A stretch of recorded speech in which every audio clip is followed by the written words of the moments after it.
Hair thinning can happen for so many reasons. Whether it's stress or hormones or anything, at Nutrafol we've learned that real change starts below the surface. Our hair growth supplements take a whole body approach and target the key root causes of hair thinning, so you can see visibly thicker, stronger hair in 3 to 6 months.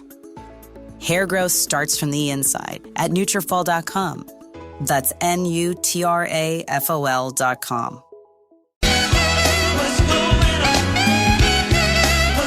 This is your all they do is win leader fan radio network. Tweet that.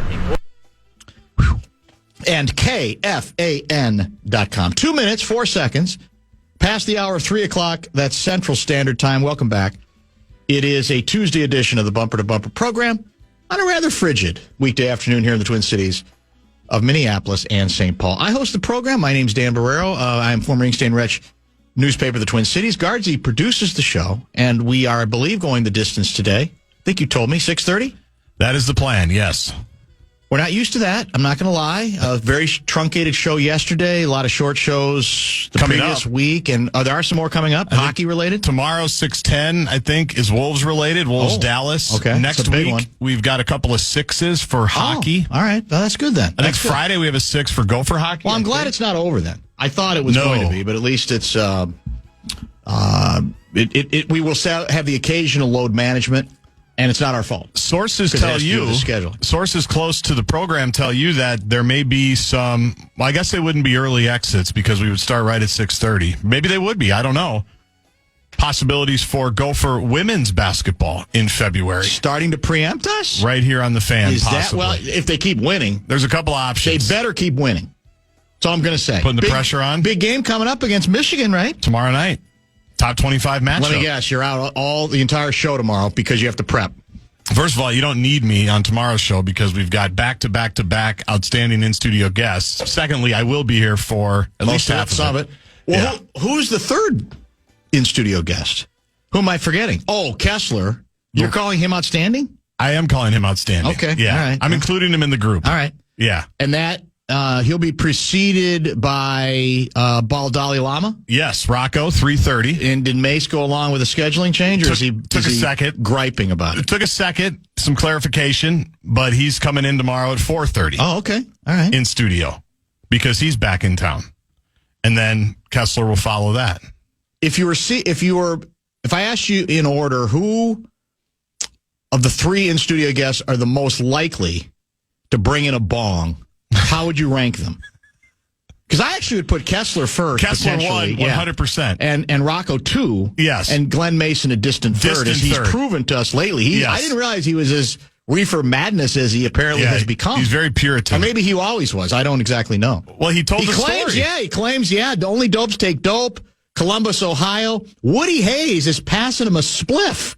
And he says, no thanks, coach. What we do here. I don't go down that road. Yeah. So I think that was the story, wasn't it? More or less. Yeah, it was pretty close. There was also a strung-out drug dealer guy in his hometown that basically told him, that's don't do it, kid. That changed his life. That's it. 60 years later, he still tells that story. He might not be here. It's crazy. If that object lesson had not been taught and learned at that particular point.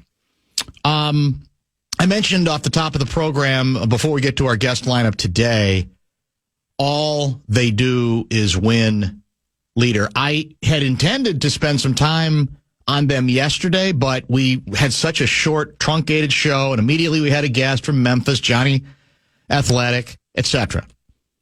But they're definitely worthy of some conversation today, and I'm hoping, given all of your Dinkytown contacts, there are some plans for some kind of a celebration somewhere, if not an actual Dinkytown parade. Does Dinkytown ever do parades? They do a homecoming parade. Okay. Down University Avenue, usually. The Golden Gopher women's, well, I guess you just say the University of Minnesota, it's not men or women, dance team, gets it done with another national championship. Still getting jobbed by the officials is in the jazz competition, which I think we explored a year ago. I think you're right. It sounds familiar. They absolutely got jobbed by the officials. But in the overall competition, they win again. How many people in our audience do you think are aware that nationally speaking, in the dance community, this has become one of the programs? This has become one of the places.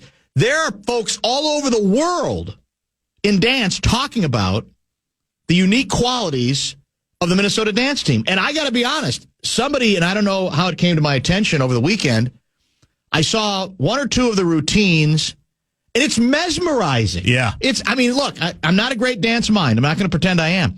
But the routine they had this year, there's a place in it where it goes quiet. Have you heard it? Have you watched it? No, I haven't. It's unbelievable. And we got so many teams that aren't doing anything at the University of Minnesota. Why can't the dance team? How much NIL money are they getting? Well, according to the interpretation of the Biden administration, they might get some. They might end up with some. And I'm beginning to think they should, because all they do is dominate. They won again. And you haven't even given them any credit, I don't think. You seem bored with the whole thing. No, I'm not bored. In fact, you just reminded me, because you asked, your original question was how many people in our audience are aware. The answer would be not as many as probably should be. Oh, that's what we're here for, though. We're trying to bring that story, this outstanding story, to light. You know what else it reminds me of? Who did bring it to our attention years and years ago? Who's that? The late, great Flip Saunders. You're right. That's a great daughters point. Were on the team. That's true. All those years ago. One time he called in from Orlando. That's a great callback. I forgot about that. Yes. And I just remembered it as you were talking. Wasn't he yelling at the judges? Probably. Yeah, I think he might have gotten kicked out of at least one of the Wide World of Sports buildings. But he would call in, hey, you got to talk about the dance. Hey, they're winning the championship again. He'd be smiling right now, man. He would be. They are absolutely. Alums. Here's the question. In the dance community, the coach is Amanda Gaines, right? She is the architect of this empire. So in the dance world, does that mean she can sort of work the system the way other successful university coaches do? Football, basketball, whatever the case may be, where, let's just say for the sake of argument, UCLA comes calling. Yeah. And says, look, we're UCLA, man. That's who we should be. We should be them. You know that Beach Boys song, Wish They All Could Be California Girls? We should be on top of this world. We got to go get Amanda Gaines. So we're going to make an offer she can't refuse. So does she have the opportunity to end up, getting a contract extension here? And under whose purview is that? That's what I do wonder. Is that the AD, men's athletic director? Well, not men's athletic director, it is university athletic director. I don't think it would be. So I don't know who she would report to. That's what we got to figure out. We need to find out the answers to those questions, because she needs, now, of course, you got to have callers, right? I mean, you can't manufacture callers. Right. But let's face it, a lot of coaches have. I mean, yeah, right? You definitely can. They spread rumors on this thing. Yes. We got to lock her up to a lifetime deal. They're unbelievable. And I still want to know why they can't win the damn dance, the jazz part of the competition. Well, and to your point, second's not bad. No, but on the Jazz, they seem to get jobbed every single year. Yes. And people put side-by-side videos of whoever beats them next to theirs, and nobody can understand how it happens. So are they doing something incorrectly? Are they doing something that's magical but not technically what the dance calls for, and so they're getting docked? I could watch it, I'm telling you, all day. That's how mesmerizing and impressive it is. Apparently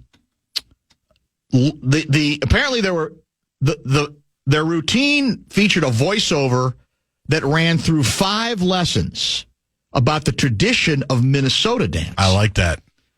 Local angle. Legacy is your foundation. Energy is nothing without control. And that's true in any sport, right? It is. In all honesty. Yes. It's profound. There is power in silence. I mentioned there's a part where the music goes silent, and it's powerful. Unity is our strength. And lastly, unlock the spirit within. Is there any place that says, if you love football, football will love you back? Close enough. Well, it's their version of that, Brewster? I guess. Almost immediately, folks from other Minnesota venues are reminding us that Minnesota State Mankato did really good, too. They took first in their division. University of Minnesota Duluth took second. St. Cloud University took fourth. College of St. Benedict took fifth. So maybe we are the cradle of competitive college dance in the great state of Minnesota. Maybe that's our thing. We want to be identified for something. We call ourselves the state of hockey. We're not as successful a state of hockey as we are in dance. Not all these championships. I don't even think it's close, is it? No. Boasting almost 160,000 Instagram followers, the U's dance team has taken up celebrity status in the dance community. And this is also a quote, I believe. Yeah, this is from Gaines. It's kind of wild, and the dancers handle it so well. It's cute as a coach getting to watch them as they're stretching and just walking around the venue, have young dancers and even dancers from other teams come up and want to take pictures and talk to them and just get to know them better. And they all handle it with such grace. Now, last year, the jazz routine, and I think we did talk about this, it was to Aerosmith's classic Dream On. Yeah. Over 1 million views across platforms. And I think, drilled down pretty deep and got remarkably specific on the getting job by the officials or the judges last year. So I don't know. Maybe it's the thing of, well, we can't give them everything. So right. We'll give them the overall, but we're not going to give them the jazz thing, too. I don't know. I don't know if there's an East German judge that doesn't like us for some reason. I don't know how it goes. All I know is they deserve more accommodation, more credit, and more discussion at your University of Minnesota. And if you're not going to do a Dinkytown parade, do something. Shouldn't there be some kind of event hailing their success? Well, I do their know unique position in the dance community. They perform at a lot of different events because I've seen them at football. I've seen them at men's and women's basketball. I assume they dance at other athletic events as well. And the recognition and applause on those occasions is always raucous. That's good. They are always announced as the however many time national champion or once again national champion dance team. So when they perform, because they'll perform at halftime a lot, they'll perform at timeouts, they perform at football games. So they're in the mix quite a bit, but probably not enough. Interesting question from Willow Mark Rosen's cat guy. Have the U of M women's dance team, has the coach of the University of Minnesota women's dance team thanked all of those who came before her? Luigi will join us, I'm assuming, the usual time, 5:30 tonight, on location. He will not be here. He will not be here. Lots to talk about with Louie, including Ode to a Dead Guy, which we will discuss perhaps even before he joins us. Kevin Seifert, apparently by phone today, Guardsy tells me. I don't know if he's too wimpy to get out because we hit, what was the lowest of the lows last night temperature-wise? Minus 17? Well, when I woke up this morning, it was minus 18 on my phone. Okay, that might have been, maybe that was it. So I don't know if it got lower overnight. I need help from you and or the weather community. Hopefully the latter. On this. And I noticed this the last 2 days. They have this thing, I don't know if it's trademarked or copyrighted or whatever. There's the temperature, and then there's the real feel. Okay? And often, I think the real feel is related to, if it's 10 degrees and there's 30-mile-an-hour winds, the real feel might be closer to -4, whatever the case may be. Mm-hmm. It's a very dramatic number. The formula. It usually is. They like to use it for drama. So what I've noticed the last 2 days is the temperature might be listed as -15, but the real feel was -9. So how does that work? Is it because it's so dry? How does the real feel actually... It feels better? Yeah, it feels slightly better than whatever the temperature... And that's very contrary to the weather terrorism mantra, right? Is we never want to put a number out there that makes it actually seem it's not quite as bitterly cold as it is. Right. So have you noticed that? I've noticed that the last several days. I haven't. And is it because it's so dry and that means it doesn't feel as biting as it would if there was a little more humidity in the air? Maybe. I'm not sure. Probably the lack of wind, I would imagine. Maybe if the sun is out, it feels warmer than it actually is. I'm not sure. But it is the reverse. And it is funny how, does that make you feel better? If it's minus 20, but it feels like minus 10. Probably not going to notice. Not too bad. Yeah. Oh, it feels like minus 10. Piece of cake. I need a clarification on that one because that's not one that I've seen before. Living the dream guy, Dan, when I was much younger, I took dance lessons at Metro Dance Center, formerly Dance Plus, danced competitively on a national level, winning over 80 trophies, including number one overall in nationals twice. When we were at national competitions, major dance troupes from the Twin Cities, Metro Dance, Larkin, and Stage Door, would consistently win top awards over all other competitors across the nation. Wasn't even close. Minnesota has a huge history of competitive dance going back 40 years. Yeah, that makes sense. Their dancers have all have way more followers on social media than the best football players. Dance is a huge deal, and especially Minnesota at the U. They're the best dance program in the country, bar none, according to Rose Bowl guy. 952 guy, I have to admit, I got caught up in the national dance competition this weekend as my daughters talked me into spending $30 to stream the event. After watching, they are indeed true athletes, as were the cheer squads. Congrats to all the Minnesota teams. Rose Bowl guy, back again. Coach Gaines is an all-time great at the U. They got absolutely screwed in jazz and should have had a clean sweep. There's a shock. That's Rose Bowl guy. Holding us down again. There's always a judge or a referee of some sort that is getting us in the way.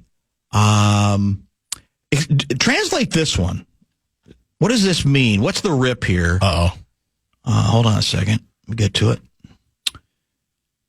You truly are the worst. Go Frost. What does that mean exactly? What time did that come in? Is that for us? Yeah, no, that definitely came in since we had the first segment. This came about 3:17. So I don't know what. I need a translation on what exactly that means. Well, it's a big Frost fan, because obviously. We haven't talked enough about the Frost, and we're talking more about a dance team. I mean, all in good time. Yeah, the season just started a few weeks ago. So the hockey community never disappoints, as we talked about yesterday. And they came through again for me last night because the time we were going to start our show after the Wild's outstanding, incredible best regular season victory, thrilling, that you could ever have on the road against the Lanch, heroic, depended on when Fallness decided to end the post-game show on the Wild broadcast on the Fan. Yep. So we both sent, I think, snarky messages, playing around with them, half meaning it, half not. I was about 75% meaning it. I might have been 82%. I don't know. But whatever it was, I said something effective. Did the Wild just win the cup? And sure enough, later that night, somebody, one of the hockey literalists, Twitterlists, responded with, well, no, Dan, they didn't. But that was a really, really good regular season victory and should be celebrated. And I don't want to, it's like I don't want to, it takes too long to explain. That really wasn't a rip at the game or the victory. It was a rip at Fallness, just because we were pretending to be horrified that we weren't getting on the air any earlier than we were. But there is no hockey. There is in the hockey community, there is no sense of humor. There is no the ability to be anything but literal. And there is no ability to think of any observation other than, is that a rip on hockey? Right. I'm pretty sure I'm not sure how or why, but I think that's a rip on hockey. Honestly, these guys all need to go into therapy. They really do. It's bizarre. And I'm trying to figure out what's behind it because no sport is more celebrated in the state of Minnesota than hockey. Well, we have the Hockey Day Minnesota coming up on Saturday. Here's the issue yesterday, too. So I said, well, wait a minute. Wild win, Wolves lose, and you have Johnny Athletic on. And I'm thinking to myself, all right, let's be logical about this. That's not a conspiracy. Johnny Athletic's a Monday regular. In this case, he happened to be in Memphis. Mm-hmm. If the game had been played on Tuesday, we would have immediately had Louis, but we knew we were going to get Louis, and I'm sure we'll get Russo. We haven't had Russo on in a couple of weeks. I'm sure we'll get Russo back in the mix. He is on 5 o'clock from Fallness' studio on Thursday, leading into the next game against the Utah Hockey Club. That's it. In 2 days. So there's no conspiracy there. It just happened to be that's the schedule, the way it works out. But again, when you're as defensive and paranoid as hockey people are, that's, I guess, how the thing goes.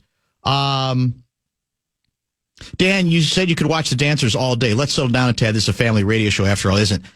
That's South St. Paul guy. Get your head out of the gutter, South St. Paul guy. I'm talking about how talented and impressive the routines are. Look, we've all, I think, probably dabbled in and out with watching dance teams to varying degrees. But I'm telling you, there's something distinctive in the style and the creativity that I see with this club. I really do. And I'm hardly an expert, but that's pretty much how I feel. So I would say you might want to stay out of the gutter there. Have you come to the bottom of, like, who the head coach reports to? No, I did send a text. I haven't heard back yet. But we do not think it's your guy. I don't think Mark Coyle's in charge of her contract. Okay. They do Amanda practice. Gaines, yeah, they do practice at Did we have her on last year on this subject? It doesn't ring a bell, No, but I may have been gone. We may have done it once before. I'm not sure. But anyway, go ahead. You were saying? But I know they do a lot of practicing at Athletes Village, where the basketball teams practice. Do they have, like, the best? They should have the best facilities in the country. Well, the video I'm watching here from a couple of weeks ago has them practicing on one of the basketball practice courts. And can we thank Do you think he had an influence in improving their facilities? Did he have anything to do with the dance team? I'm sure he did, because he was very proud of being everybody's athletic director. That's very true. Which I appreciated about him, by the way. Yeah. As an Olympic sport guy, I appreciated that about him.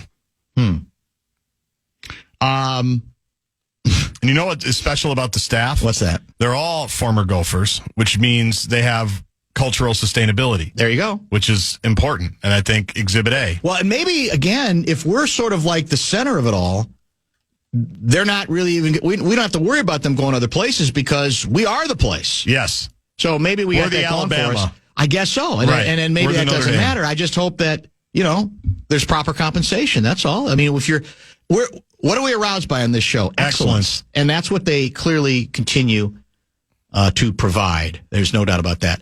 Real feel is the same thing as wind chill, an estimation of how much colder it would feel outside if your bare skin was exposed to the wind. It's always equal to or colder than the air temperature, so not sure where you're seeing the real feel being warmer. I'm seeing it online on AccuWeather. I'm not making it up. That's what made it so interesting to me. I'd never seen it before. Maybe Mark is her boss. I mean, You think it might be a Coyle op? So can Coyle on his resume take credit for he presided over this championship dynasty? Because I'm looking at gophersports.com, and they're not listed in the team section, but when you go to athletics, right, and you click on Spirit Squad, that's where the Spirit Squad and the dance team pops up. Yeah, there's links here. Interesting. So maybe they are considered part of the athletics department. I don't know. I just hope she's properly compensated. That's all I'm saying. I mean, I hope she's getting her fair share of whatever money is available, because clearly she is through her team continues to get the job done and excel in a way that, let's be honest, we're not quite accustomed to at the University of Minnesota. Not at this level, no. Really not at that level for sure. Kevin Seifert won't be in studio. We'll find out why when he joins us to talk about a lot of late-breaking National Football Conference North storylines. That's next. I do, and I've had great dialogue with our ownership and this week in reflection as the season came to an end, and anything beyond that, I would prefer to kind of keep those discussions internal. Thank you, everybody, for coming here. There it is. That's the head coach of your Minnesota Vikings playing coy just a few days ago, saying he wants to stay here. And much to the chagrin of many Vikings fans, apparently, there will be no opportunity to get 2 1s and a 2 in exchange for KOC's services. He has agreed to terms to a contract extension with the Minnesota Vikings. And the timing couldn't be better because we already had Kevin Seifert scheduled to join us at the bottom of the 3 o'clock hour. Unfortunately, not in studio. We'll get to that part in a minute. Seifert joining us via the Connecticut Water Systems hotline. So I think probably the one media jackal who will be most disappointed with this news will be Florio, because he has tried really hard, 3 or 4 times.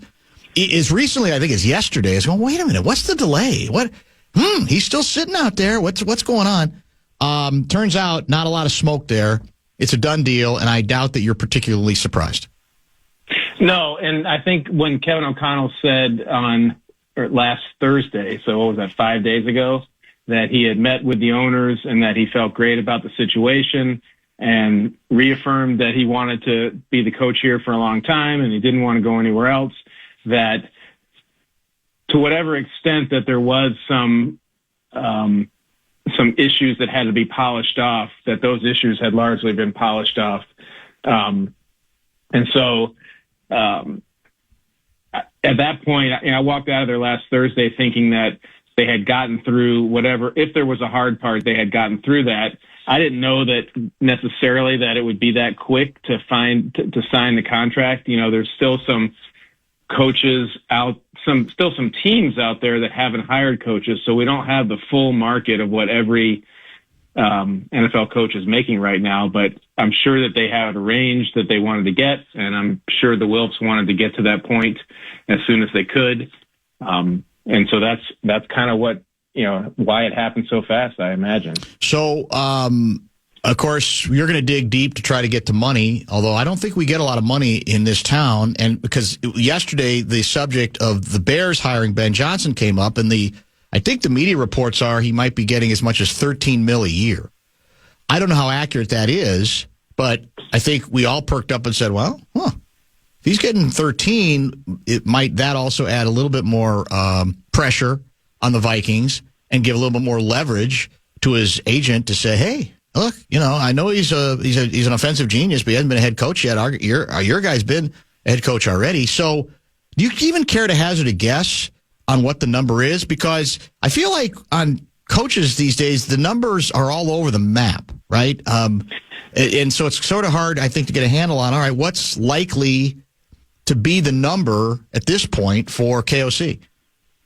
Yeah, in fact, there are very few people who have accurate information on any coach's salaries. Like I think that 13 million guess was put out by Florio, and even he in his post put that he didn't know if that was true, but that's what had been kind of getting around. And the reason is, the coaches don't have a union that everybody files the contracts to the way players do. And so we eventually get the information on players because of either unions or, the fact that it impacts the salary cap. And so for the most part, coaches' salaries are very private. I know for years people were trying to find out what Bill Belichick was making under the assumption that he was on the very top. And I think the best guess anybody had was that it was over $20 million a year.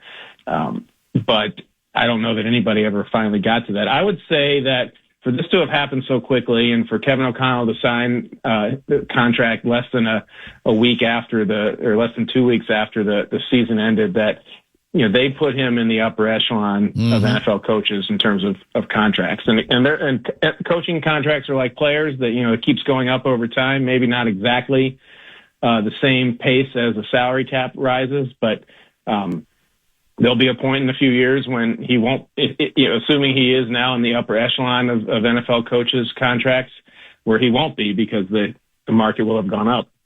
Well, go ahead.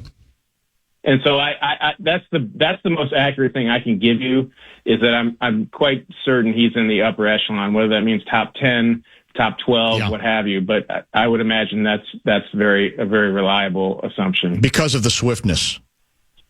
Yeah, because of the swiftness and because of what he's done. I mean, I had a story at the end of the year, basically like, and this wasn't just me saying this, was people around the league. Like, he's the guy, he's the model for the kind of coach that people are trying to hire. People with quarterback expertise, but the ability to build a larger culture. And I think that we saw that the second part of that, both parts of that, but especially the second part of that this year, his ability to keep the team on track over the course of a difficult, summer and training camp, and to keep them moving right along, to not allow players and coaches to feel that they were in a redshirt season, as many of us thought that they were, given the quarterback transition, and getting them to one of the best records in the history of the franchise. It didn't end the way that they wanted, but in terms of quarterback play and building culture, that's what most teams are trying to hire right now. So can we expect an announcement on Kwesi soon too? What do you think? Yeah, Schefter reported that they're working on one for him as well. Clearly, I think it's notable that the head coach was first in that regard, and that they didn't do them as a package, and that they didn't wait to announce until both were done. But Schefter said they're now working on that. I expect that will get done. I don't see any reason why it wouldn't. But I think, certainly by the time, any football things start up again this offseason, that they'll have both of those guys signed. What does the Ben Johnson news that I think surprised some people? I don't think everybody thought it was automatic that even if the Bears wanted him, that they necessarily were going to get him. In fact, I thought many of you jackals speculated it was more likely he was going to land someplace else. What does the news that they got him, what does that do in your mind potentially to the balance of power within the division? I think it brings us back to what our conversations were during the offseason last year, that all four of these franchises were on the come, and that this is going to be a very difficult division to compete in for years to come. And it was this year. For the Vikings were the prime example to win 14 games and then not even get a home playoff game as a result of it, because the Lions had won more. And so, we'll see if that means the Lions, if the Lions losing Ben Johnson and probably their defensive coordinator, Aaron Glenn, will make them take a step back, but they're still a very talented team. I think that, to me, the jury will remain out on Ben Johnson in terms of the larger job of being a head coach until he shows us he can do that. Same as with Kevin O'Connell and anybody else. But I think it's very fair to assume that he's going to have that offense a lot sharper than it's been in a long time and maybe ever. Because, as you know, the Bears don't have a long history of really great offensive play.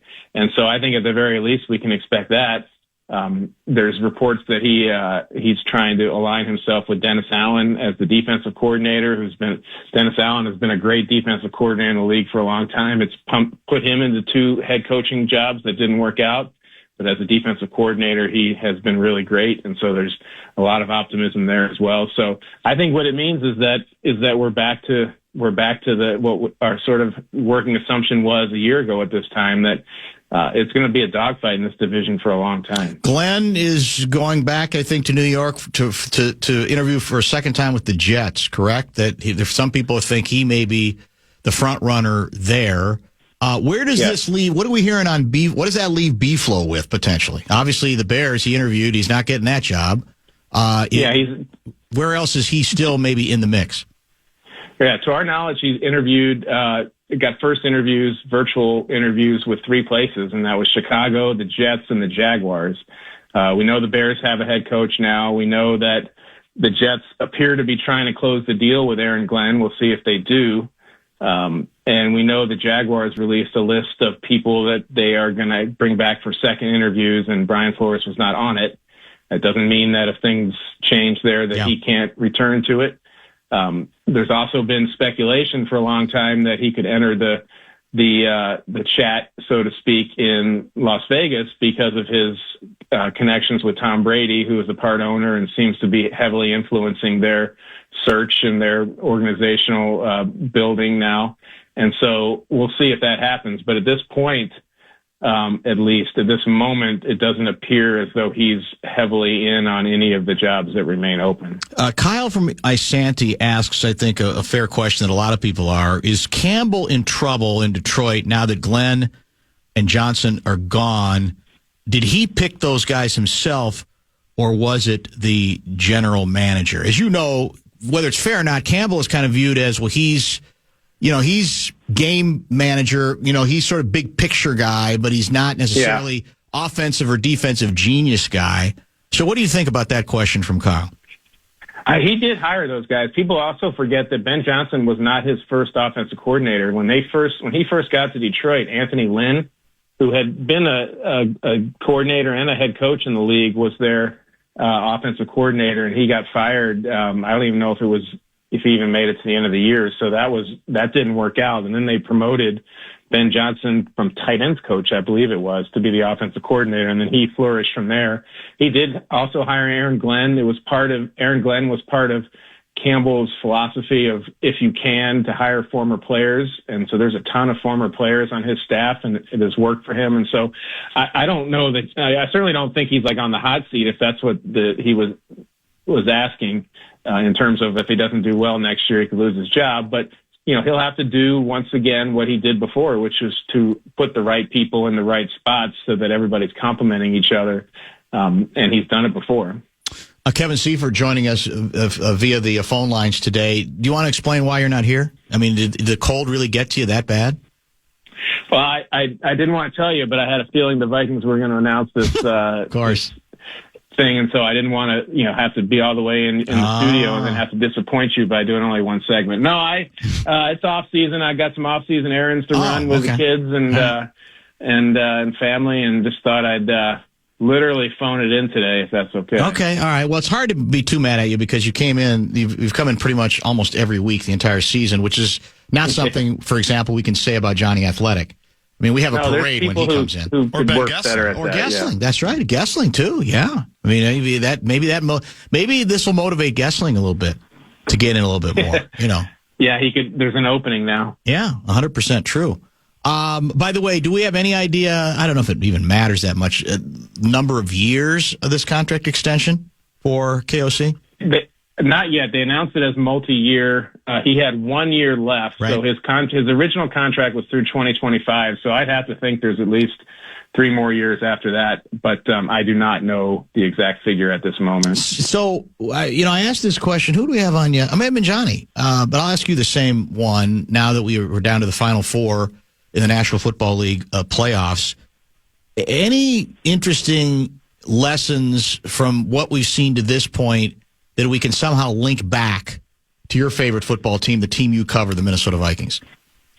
One thing I was thinking about as you asked that, and then as I was watching the games, it's just like, and this isn't breaking new news or like any kind of like new analysis, but like just how different it is when your quarterback, not just is mobile, but you're calling run plays. Exactly for him. Right. Yeah, good point. And I saw this came up in the college games too. Like last night, both of those guys, they could, those guys were like, it was part of their offense. It's almost like you have 6, eligible players, in the who could be carrying the ball at any time. And so, Darnold this past year, like he's obviously was more mobile than Kirk Cousins, and the Vikings don't really call many.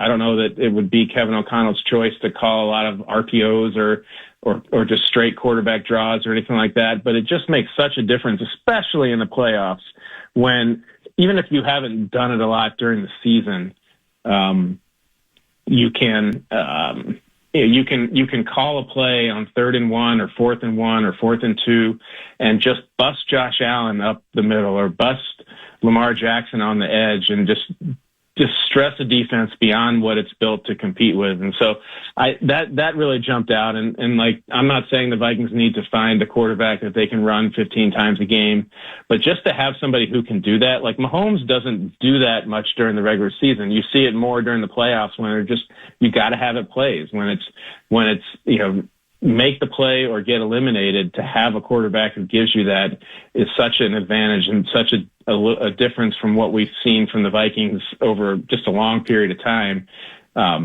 If you're doing a post-mortem on why the Vikings have not been able to win playoff games, I'm not sure if immobile quarterbacks or mobile quarterbacks would make the big difference, but certainly it's something that they've been missing in that regard. Well, and I'd also say too, you look at many of the teams that are advancing, and there's a power to their approach. It's I don't know if bully ball is the right term, because obviously Saquon Barkley is a great finesse runner and he has great breakaway speed. But I feel like you think of these offensive lines left, you even think, as you say, of several of the quarterbacks left, and they're physical.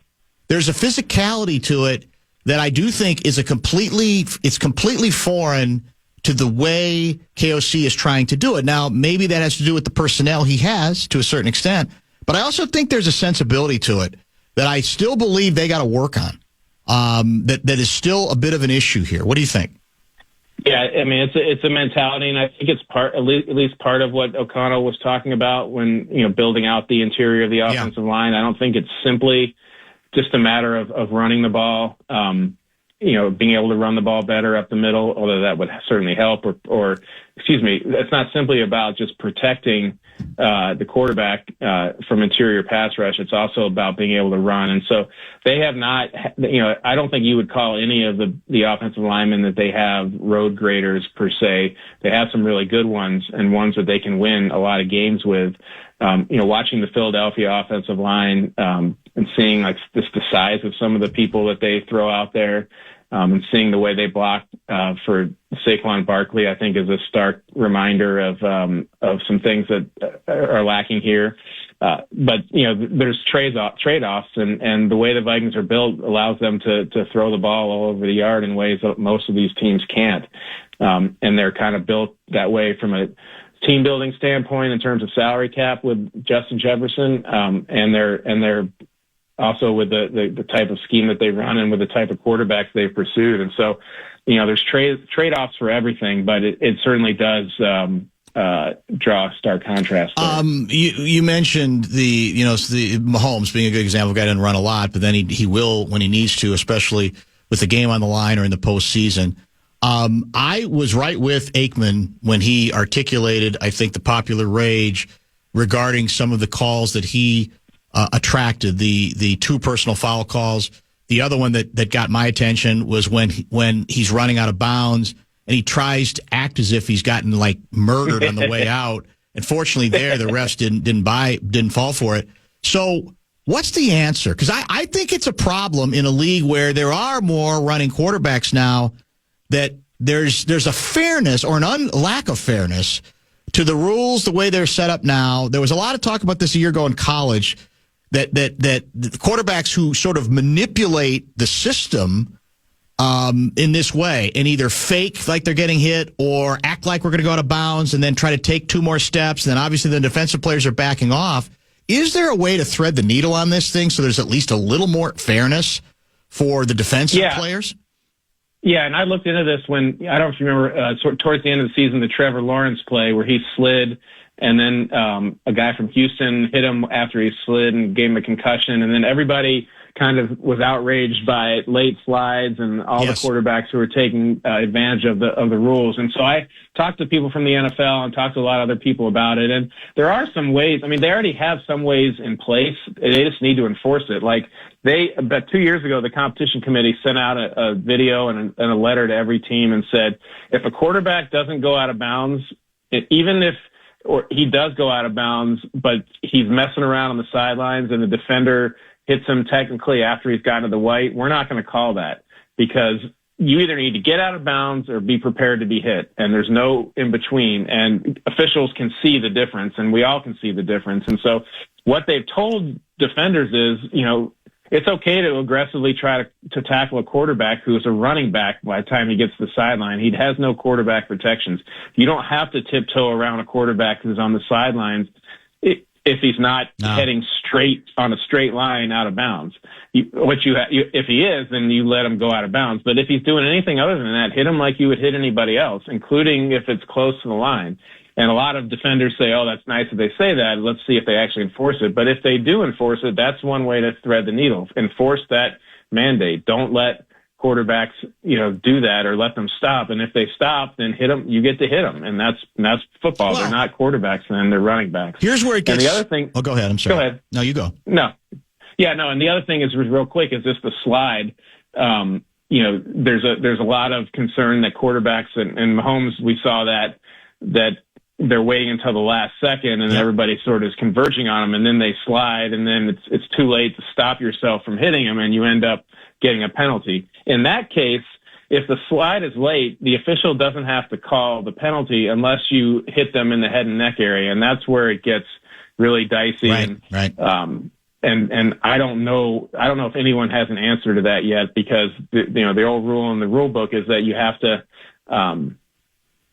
defenders are responsible for not hitting people in the head and neck, full stop. You can't blame the offense for that. And so even if he was trying to get out of the way and didn't, or even if his contact point was originally going to be in the midsection, but then he slides late and you end up hitting him in the head, that's a penalty. So that part, I'm not sure.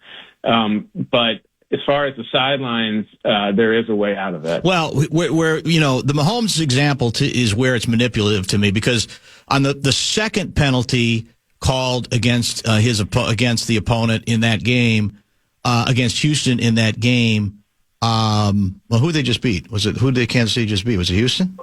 Houston. Yeah, Houston, the Texans. If you recall, he's so coy because he starts going like he's out of bounds, and suddenly he turns like, oh, no, I think I'm going to come back inside. And there's only one reason for him to do that, because he's only going to get like 1 or 2 more yards. And it's to say, all right, then I'm going to come down late. And sure enough, 2 guys converge. I thought they hit each other, quite frankly, more than they hit him. I think even the official in the booth felt the same way. And again, I don't know if how you penalize that, but to me, that's a problem, because there's only one reason he doesn't keep going out of bounds, man. That's because, all right, I'll play with this a little bit. Now I'll just kind of meander back in, and then I'm going to go down late. I just think, as a guy who tries to not get consumed by the officials, I have become consumed by this particular issue. I don't deny it. Yeah, and I don't know how widespread it is. We see it in the playoffs because Mahomes does it a lot, but I think you could count on one hand the number of quarterbacks who are even trying to do that.